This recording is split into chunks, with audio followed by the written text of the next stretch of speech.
Hello दोस्तों। तो आज हम पढ़ने वाले हैं anatomy and physiology of heart, introduction of heart. तो स्टार्ट करते हैं दोस्तों, चलो आगे बढ़ते हैं। तो एनाटमी और फिजियोलॉजी की बात करें इसके, तो इसका काम क्या होता है? ब्लड फ्लो करने का, ऑक्सीजन डिलीवरी करने का एंड वेस्ट रिमूवल करने का, ठीक है। अब इसका हम ओवरव्यू देखेंगे। तो अब इसकी बात आती सबसे पहले है हेड दिखता कैसा, होता कैसा है हेड। तो हेड हमारा एक क्लोज फिस्ट मतलब कि बंद मुट्ठी जैसा होता है। इसकी लोकेशन एंड साइज़ की बात करें तो ये थोरेसिक कैविटी में लोकेटेड होता है, मिड लाइन और स्लाइटली लेफ्ट लंग्स के बीच में होता है। क्लोज फिस्ट मतलब बंद मुट्ठी के आकार का होता है। और उसके चैम्बर की बात करें हम यहाँ पे, तो उसमें 4 चैम्बर होंगे। कितने चैम्बर होंगे मेरे दोस्तों? 4 चैम्बर होंगे। फर्स्ट होगा राइट एट्रियम, जो कि डीऑक्सीजनेटेड ब्लड को पूरी बॉडी से लाता है via superior and vena cava inferior.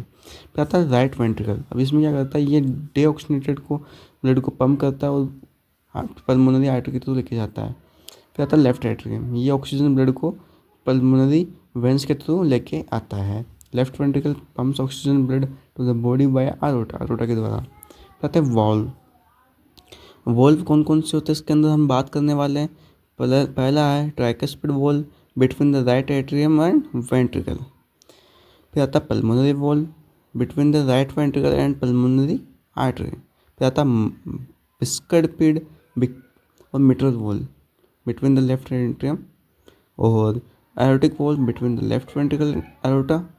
Valves ensure one way blood flow. ये वन वे मतलब वन वे रिगर्जिटेशन नहीं होने देते वापस। फिर आता है वॉल्स ऑफ द हेड।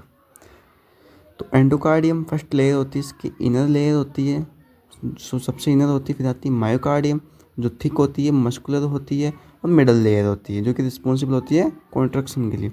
आती है एपिकार्डियम, एपिकार्डियम को हम पेरिकार्डियम भी कहते हैं, जो कि ये प्रोटेक्टिव लेयर होती है। फिर आती है कोरोनरी आर्टरीज। कोरोनरी आर्टरीज क्या होती है दोस्तों? Supply oxygen rich blood to the, मतलब ये खुद ही के ब्लड को, अपने ब्लड को हार्ट में सप्लाई करती है। आगे देखते हैं हम दोस्तों कुछ इस तरह। फिजियोलॉजी ऑफ हार्ट मतलब इसका काम क्या क्या है, तो देखते हैं काम क्या है इसके हार्ट के। पहला है electrical conduction system. Conduction system क्या होता है कि इंट्रिंसिक कंडक्शन सिस्टम कंट्रोल करता है रिदम को, उसके धड़कने की गति, बीट करने की। पहला होगा इसके अंदर synovial node, cyano atrial node. फिर आता है दूसरा एट्रियो वेंट्रिकुलर नोड जो कि इम्पल्सेस को डिलेस करता है वेंट्रिकुलर फिलिंग के लिए। फिर आता है तीसरा आता है बंडल ऑफ हिंज जो कि इम्पल्सेस ट्रांसमिट करता है। फिर आता है पुरकेंजे फाइबर क्या करता है? इम्पल्स को डिस्ट्रीब्यूट करता है कॉन्ट्रैक्शन करवाने के लिए। फिर आती है कार्डियक साइकिल क्या होती है, आओ देखते हैं। पहला होगा डायस्टोल रिलैक्सेशन फेज कहते हैं इसको, जो कि चेम्बर्स भरा हुआ होता है ब्लड से।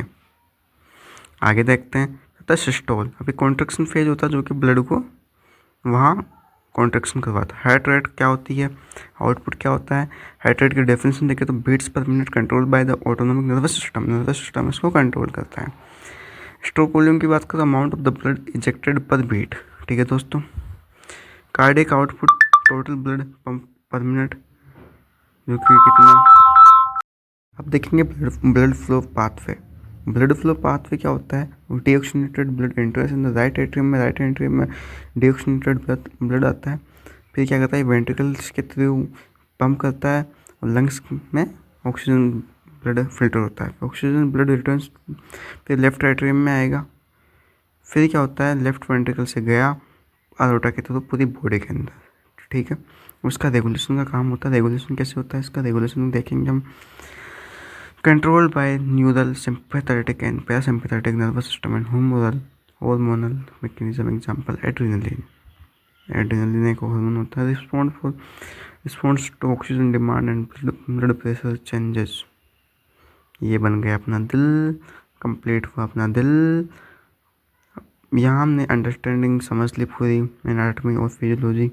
ये है ऊपर ओवरव्यू था इसका पूरे हेड का। तो जैसा कि हम